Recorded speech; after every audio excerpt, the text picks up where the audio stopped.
A julgar pela quantidade de países vizinhos que têm demonstrado algum desconforto, alguma resistência em reconhecer o atual governo brasileiro como o representante brasileiro na sociedade internacional, eu acho que a gente pode ter, nesse cenário de médio prazo, algumas modificações sim nessas relações. Isso pode afetar as relações com os países que integram o Mercosul, né?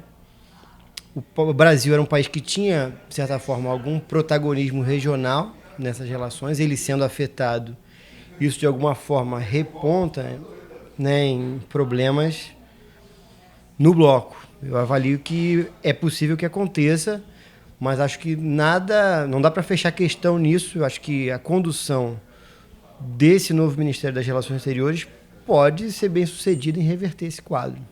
Bom, esses países que você citou aí, já há algum tempo atrás, no começo do governo Lula, fizeram um acordo, houve um congresso aqui no Brasil, em São Paulo, sobre a questão de se espalhar pela América Latina um conceito de que eles chamaram de governo socialista, né, que alguns chamam de populista, e esses países agora não estão muito satisfeitos com a saída do PT do poder por conta de quebrar esse acordo que eles queriam, né?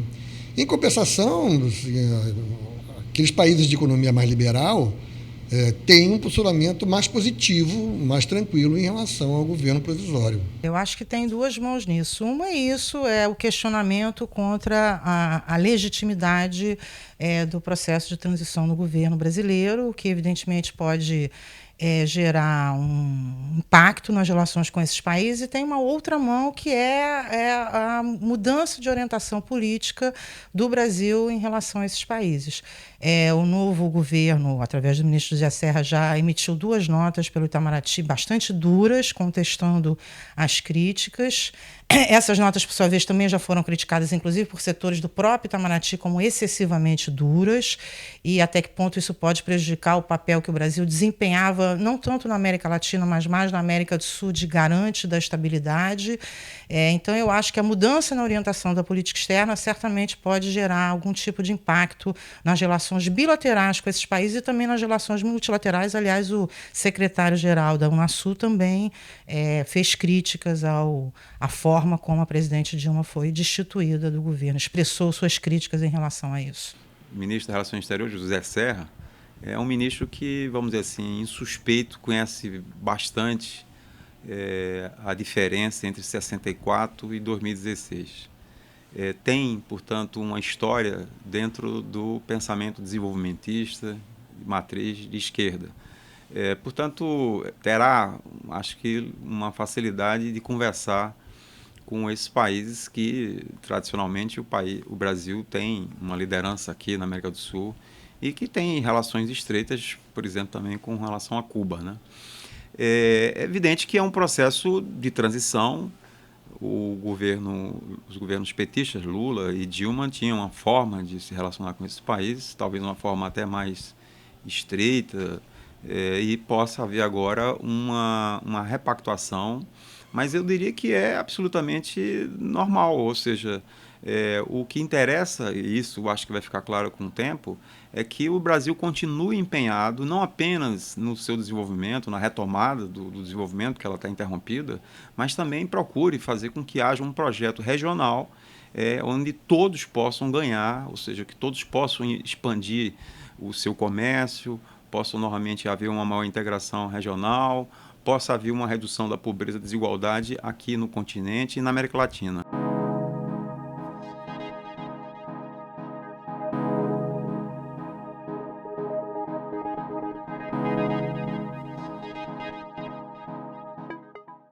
É possível, sim, se você levar em consideração o governo Temer no Brasil, a eleição do Maurício Macri na Argentina, a muito provável eleição da Keiko Fujimori no Peru. Existe também a possibilidade de um referendo revogatório na Venezuela, em que interrompa o mandato do presidente Nicolás Maduro, e governos que tradicionalmente já têm uma posição mais liberal, menos à esquerda, como, por exemplo, o caso de Colômbia e até o próprio Chile, eu diria que é possível que esteja havendo uma reversão dessa tendência, dessa onda que se chamou da onda rosa na América do Sul na última década. É possível, sim. Tudo aponta nessa direção. Existe um novo perfil de político de direita que tem ganhado espaço cada vez mais na cena pública. Eu acredito que isso pode ter desdobramentos, sim, né, nos direitos trabalhistas, na repressão a certos movimentos sociais, e provavelmente nós vamos ver mudanças num cenário aí de curto prazo, provavelmente. Eu acho que é inadequada essa expressão, porque aí a gente vai voltar para um certo chavão de classificar os governos como neoliberais ou como liberais, etc. O José Serra, que eu acabei de citar, ele é o desenvolvimentista. Mesmo no governo Fernando Henrique, ele se opunha à ideia de apenas fazer um ajuste fiscal, apenas fazer um acerto nas contas públicas e deixar que o mercado resolvesse. Portanto, não acho que haverá um governo neoliberal ou liberal no sentido de dizer assim, olha, o mercado é que vai resolver tudo, o Estado vai ficar olhando o que vai acontecer. Isso não vai acontecer porque não é possível acontecer. Isso não é possível acontecer nem do ponto de vista das políticas sociais, nem do ponto de vista de inserção do Brasil na globalização e nem do ponto de vista de integração regional. É preciso, sim, que haja um papel do Estado. O que está havendo é uma mudança nesse papel.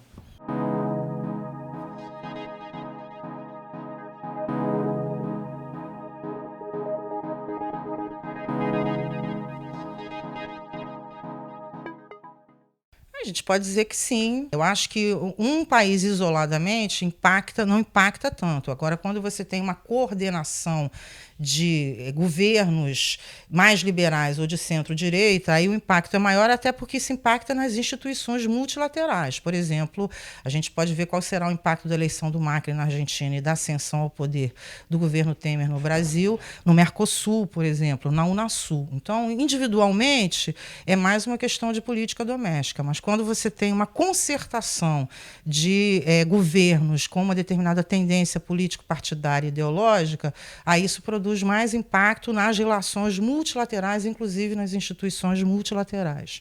Eu acho que não. Acho que a vitória de Maurício Macri pode significar o início da consagração desse discurso que já era contrário aos reformadores sociais.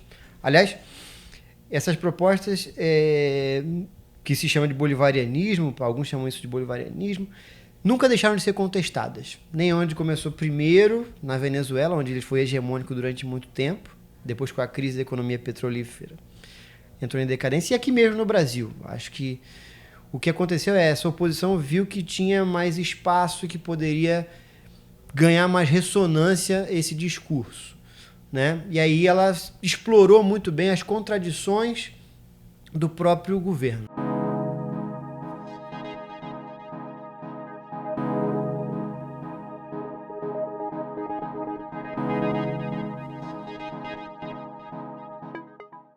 Certamente. Aí eu acho que existem diferenças, né? Quer dizer, no caso da Venezuela, o Chávez assumiu a ideia de uma revolução bolivariana, inclusive passando até a financiar, os candidatos que estavam, vamos dizer, empenhados com essa ideia. O Brasil, é bom que se reconheça, não seguiu o caminho da Venezuela. Na Venezuela, por exemplo, houve uma restrição à imprensa. Praticamente se cessou a liberdade de imprensa. A liberdade de expressão foi extremamente restringida, porque houve um controle do Estado nos meios de comunicação. Na Venezuela, houve um controle sobre o judiciário, a Suprema Corte. No Brasil, isso não aconteceu. Quer dizer, no Brasil, portanto, a imprensa continuou livre, o Supremo continuou autônomo em relação ao Poder Executivo. Essa é a diferença. As instituições aqui no Brasil são mais fortes do que na Venezuela. Lá, na verdade, foram muito mais enfraquecidas pelos governos Chaves. E certamente isso está no bojo, está na origem do fracasso do modelo chavista e que hoje é praticado pelo Maduro. O protagonismo foi maior quando houve uma certa coordenação entre a eleição do Lula no Brasil, Michelle Bachelet no Chile, Tabaré Vázquez, que agora, inclusive, voltou ao governo no Uruguai, o presidente Kirchner na Argentina, depois Evo Morales na Bolívia. Ou seja, você teve simultaneamente, acho que em um país só, isoladamente, não impactou, mas quando você teve simultaneamente a eleição de governos de centro-esquerda ou de esquerda, alguns evidentemente mais moderados, outros mais à esquerda, em vários países, o Rafael Correa no Equador, isso evidentemente teve um impacto nas relações entre esses países e na direção política em que o continente se inclinava.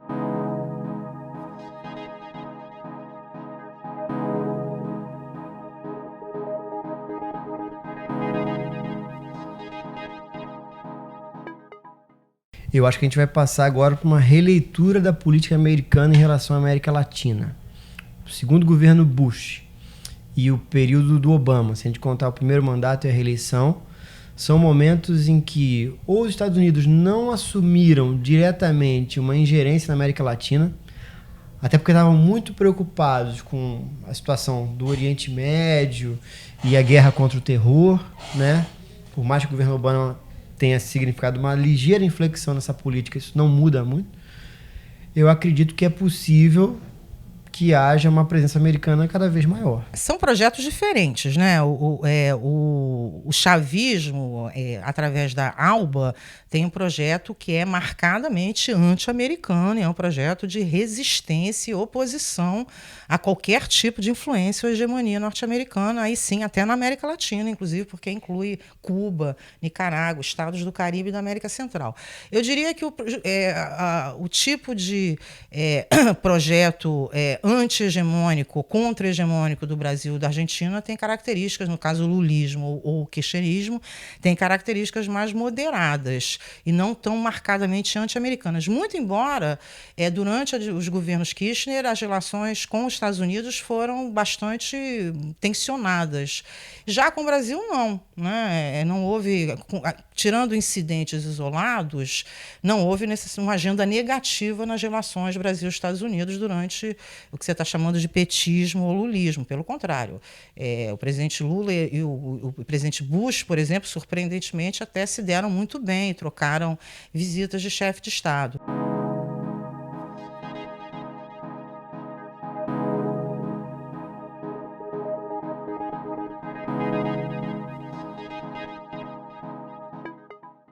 Sim, é possível que... a reação norte-americana tem sido muito cautelosa, a reação do Departamento de Estado, até porque é um governo interino. Né? Então, primeiro a gente precisa ver se o governo vai deixar de ser interino e vai se tornar um governo permanente. Isso depende, evidentemente, do fim do julgamento da presidente Dilma no Senado.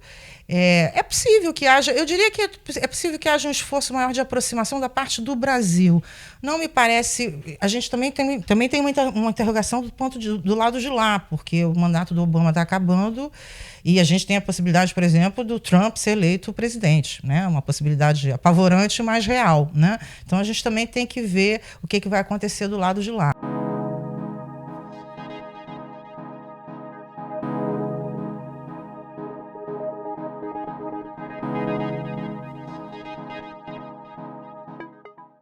Afeta muito pouco. Na verdade, a América do Sul está sendo fortemente afetada pela crise econômica provocada pelo governo Dilma no Brasil e provocada pelo governo Maduro na Venezuela. O que está levando a um crescimento baixo da América do Sul são justamente os dois países que estão praticando modelos que fracassaram. Quer dizer, na medida que haja uma mudança, como aconteceu recentemente na Argentina, agora está acontecendo no Brasil, é possível haver uma retomada do crescimento. Para falar em termos de Cone Sul, acho que o Brasil é um dos grandes investidores, um dos grandes gerenciadores. Nossas empresas atuam em boa parte desses países, né? E muitos dos quais não estão reconhecendo o governo. Uruguai, por exemplo, Bolívia, Chile. As nossas relações com o Chile não são tão assim aquecidas, tão intensas, mas acredito que podem ter um certo recrudescimento, sim. O Brasil é um grande comprador de commodities desses países. É um país que tem relações econômicas históricas com eles. Acredito que podemos sim ter um desdobramento econômico de uma nova configuração aí. Mas seguramente o Brasil não vai se retirar de todo desse cenário. Eu acho que no caso do Mercosul pode afetar sim. O ministro José Serra, desde o tempo em que ele foi candidato à presidência da República contra, aliás, a própria Dilma, em 2010, e o candidato Aécio Neves na eleição de 2014, e o PSDB, de uma forma geral, a quem o ministro Serra representa, porque ele é um quadro do PSDB, tem uma posição muito crítica em relação ao Mercosul. Ele, inclusive, já anunciou a intenção de flexibilizar o Mercosul e de dar maior liberdade para que os estados do Mercosul possam fechar acordos bilaterais sem ter que estar amarrados à política comercial comum do Mercosul. Bom, em relação ao Mercosul, eu não vejo muitos problemas, até porque o novo governo argentino, o governo Macri, tem uma postura bem diferente do governo anterior, da presidenta Kirchner, e está, inclusive, levando à frente negociações com a União Europeia, né? Essas negociações, no passado, elas foram bloqueadas pela Argentina, do governo Kirchner, né? Em relação aos outros, vamos dizer assim, mais à esquerda, como Venezuela, Cuba, El Salvador, talvez aconteçam alguns problemas, né? Isso é um pouco cedo para dizer. Mas, como a relação com esses países, do Brasil com esses países, é uma relação que não é das mais fortes do ponto de vista econômico, né, entre as relações brasileiras, né, eu tenho a impressão que o efeito que isso vai ter não vai ser tão grande assim. Em relação aos BRICS, eu acho que a situação pode sofrer algum revés se mantiver esse quadro de crise política e se o governo interino não conseguir muito bem compreender qual é o papel do Brasil dentro desse novo concerto, né? Há rumores, por exemplo, que o governo chinês está resistente a reconhecer o governo. E talvez hoje o nosso grande parceiro comercial seria a China, né? A Rússia, idem, não reconhece o governo do presidente Michel Temer. Então, acredito que isso pode, de alguma maneira, ser um solavanco nos BRICS, sem dúvida nenhuma. Quanto ao BRICS, eu não vejo muito impacto, não. Até porque essa ideia das parcerias estratégicas já era uma ideia que estava presente no governo Fernando Henrique antes da ascensão do PT ao poder, só que depois isso foi mais institucionalizado sob a forma do BRICS. Como o nível de institucionalização do BRICS também é relativamente baixo, com exceção da criação do Banco de Desenvolvimento, então eu não vejo que possa produzir muito impacto. Mas eu acho que no âmbito regional é possível, sim, que haja uma mudança de orientação.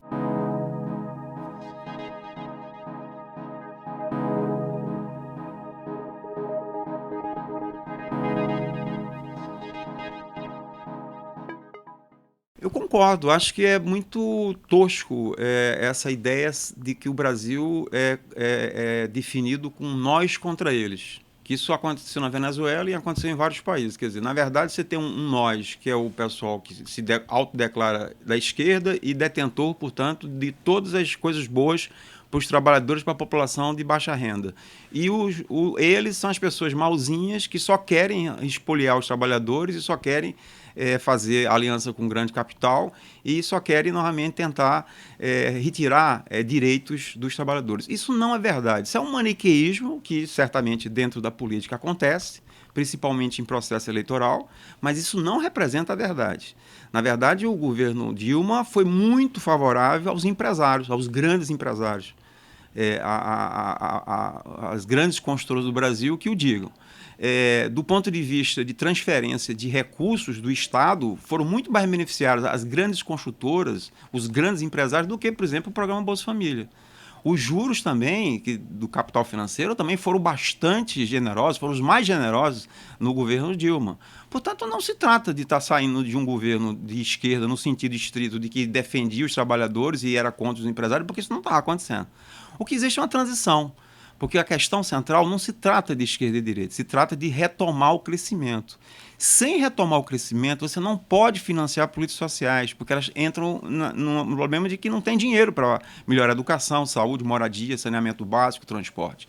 E, além disso, com a questão do crescimento, desacelerando como aconteceu no Brasil, você tem um desemprego hoje que já chega a 11 milhões de trabalhadores.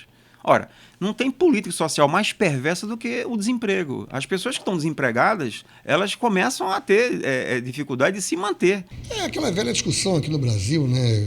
O pessoal mais intervencionista e menos intervencionista, né?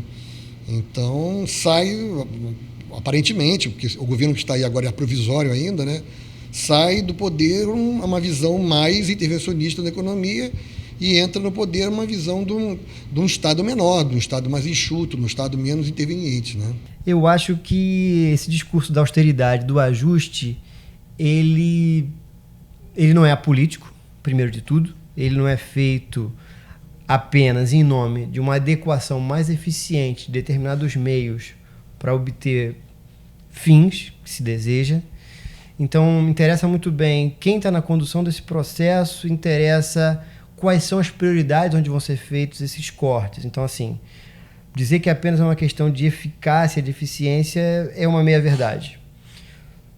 Durante 12 anos, o partido, que era um partido que se julgava de esquerda, manobrou muito melhor os protocolos que eram protocolos neoliberais. Estabilidade monetária, atração de capitais estrangeiros para dentro, manutenção de superávit primário, do que os grupos que estão à frente do nosso governo, que se intitulam reformadores, liberais e defensores da economia de mercado. Então, não acredito que seja isso. O quadro muda de 2012 e 2014 para cá. Então, dizer que o que não está em jogo é um interesse político, em absoluto pode ser aceitável. Eu acho que não. Eu acho que nem na política doméstica, nem na política externa, eu acho que é uma guinada pragmática na medida em que existem... esse governo, evidentemente, ele tem um prazo muito curto para se legitimar, né? Até pelas origens dele, né? Não foi um presidente eleito que tem a legitimidade do voto popular. Então, nesse sentido, vai haver, sim, a tentativa de tomar medidas de impacto no curto prazo para produzir resultados positivos, que a gente pode chamar isso de pragmático. Agora, eu acho que existe, por trás disso, como pano de fundo disso, uma orientação que é uma orientação claramente liberal, se a gente quiser, uma orientação mais de centro-direita, né?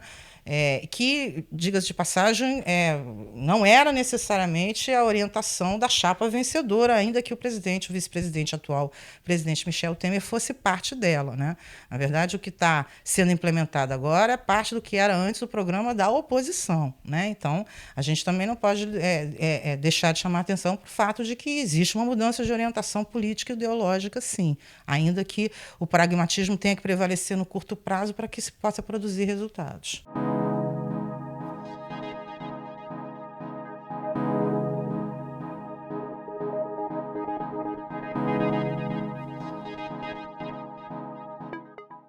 Eu concordo, né?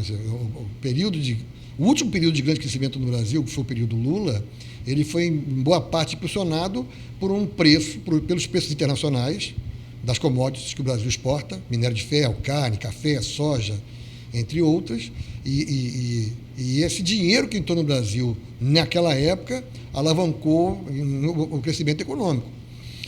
A partir de 2011, esses preços internacionais desses produtos começaram a observar uma queda, né?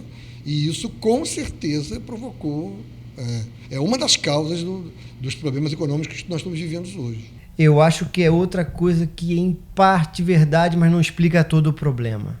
A crise das commodities explica a queda na arrecadação, a diminuição desse produto interno, mas no caso do Brasil existem vários outros componentes, inclusive de ordem política, que explica a nossa recessão, né? E acho que isso foi detectado. Existe uma desaceleração internacional que não está somente nas commodities, né? Existe uma reconfiguração econômica que está ocorrendo na Europa, que é muito profunda, mas se conhece pouco aqui. A retomada do crescimento nos Estados Unidos é algo que vem afetando as relações econômicas internacionais de uma outra forma.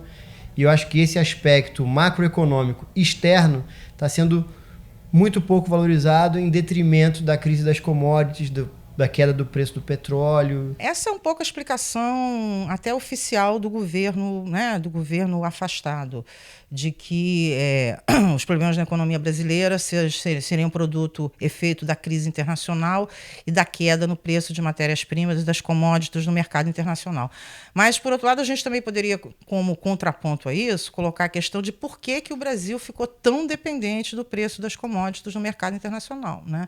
Isso tem a ver com um determinado modelo econômico que privilegiou até um certo processo de desindustrialização. O peso da indústria até diminuiu na economia brasileira e concentrou-se fortemente nesse agrobusiness, que de fato é muito competitivo, ou na exportação de determinados produtos minerais, né? Mas aí também colocou a economia brasileira muito mais vulnerável às oscilações da demanda internacional por esses produtos, pelas commodities. Na verdade, houve uma redução do preço das commodities a nível internacional e, a partir dali, de 2008, 2009, 2010, começou a haver uma necessidade dos países como o Brasil de redefinir o seu modelo econômico, porque ele estava baseado na questão das exportações de commodities e no consumo das famílias, na expansão do consumo das famílias. Ora, a expansão do consumo das famílias se esgotou, porque as pessoas estavam já muito endividadas e não podiam se endividar mais. Além disso, agora, com a recessão provocada pelo governo Dilma em 2015 e 2016, as famílias têm pessoas que perderam emprego ou têm hoje o salário congelado. Ou seja, elas estão com menos renda para poder consumir. Então, você não tem como sair da crise econômica através do consumo das famílias, que está muito depauperado. As exportações, elas estão acontecendo, mas elas acontecem apenas nas commodities. E como o preço internacional caiu, então o Brasil já não consegue ter grandes recursos quando exporta soja, quando exporta minério de ferro, etc. Bom, então o que é que a gente precisa fazer agora? A gente precisa atrair investimentos privados para as concessões, quer dizer, para rodovias, portos, aeroportos, ou seja, o Brasil tem uma carência muito grande de infraestrutura e os governos federal e estadual não têm dinheiro. Então a gente precisa atrair recursos para isso. Isso vai ser importante para gerar emprego. A gente precisa tentar cuidar da nossa indústria, que foi ao debacle. Quer dizer, a indústria brasileira, nos governo Dilma, ela entrou num processo de destruição de emprego. Hoje, a indústria automobilística opera com 30% da capacidade. Quer dizer, a indústria brasileira precisa ser agora apoiada pelo governo com medidas corretas, para que a gente não seja um país que apenas exporta soja, carne, minério de ferro. A gente tem que exportar também produtos manufaturados.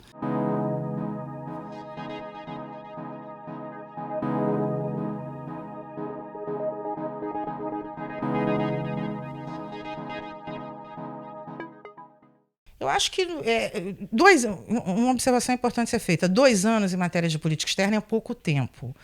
Supondo que o governo Temer, né, se torne um governo, né, não deixe de ser um governo interino e se torne um governo que vai até um mandato do que seria o mandato da chapa vencedora.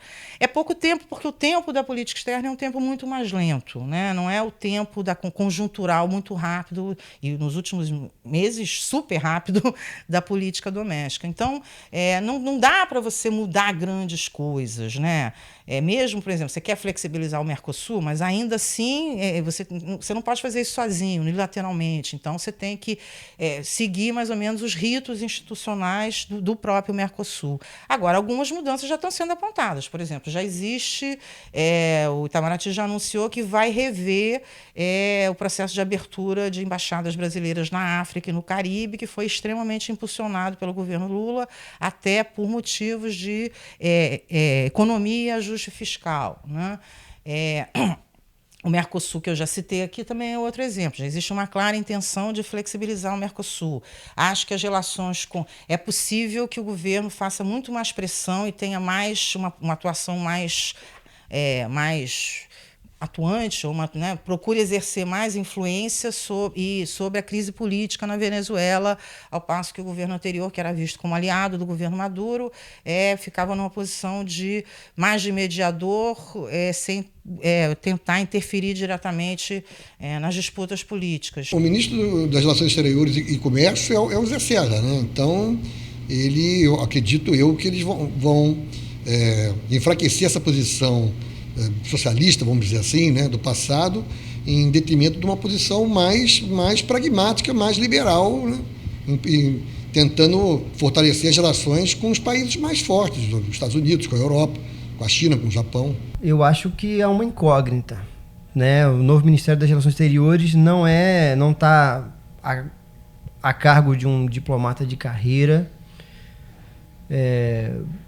O senador José Serra tem formação, acho que, se eu não me engano, nos Estados Unidos, é alguém que tem alguma compreensão de qual a importância do Brasil nesse cenário internacional, mas eu não avalio que ele tenha um projeto estatal de como deve ser a nossa representação ainda. Todos os outros ministros de Relações Exteriores, inclusive do governo Fernando Henrique Cardoso, eram diplomatas do Itamaraty de carreira, então estavam de alguma forma sintonizados com uma espécie de planejamento estratégico de qual seria o nosso papel no mundo, no cenário. Questões como se o Brasil ainda vai insistir para integrar o Conselho de Segurança da ONU, como o Brasil vai se posicionar em questões como a política no Oriente Médio, ficam em aberto nesse primeiro momento, né? Eu acho que a nossa política em relação à América Latina vai mudar, e vai mudar precisamente com esses lugares, essas nações onde governos de matiz mais centro-esquerda ou bolivarianos estão no poder, né? E acho que temos que ver. São 3 aspectos que eu acho que a gente pode esperar. Em primeiro lugar, é que você não vai ter um viés ideológico na política externa. Você não vai estar apoiando um governo como Maduro, que, na verdade, enfraquece as instituições democráticas. Agora, você tem que tentar agora buscar a retomada do crescimento no Brasil e nos países da América do Sul, porque para o Brasil é super importante que o Brasil, normalmente, não apenas o Brasil cresça, mas cresça o Paraguai, cresça o Uruguai, Argentina, Equador, Colômbia, Venezuela, ou seja, o Brasil tem um papel importante para que o conjunto dos países da América do Sul e também da América Latina possam crescer. E uma terceira vertente é de tentar buscar condições melhores para que o Brasil e a América do Sul se incorporem na globalização.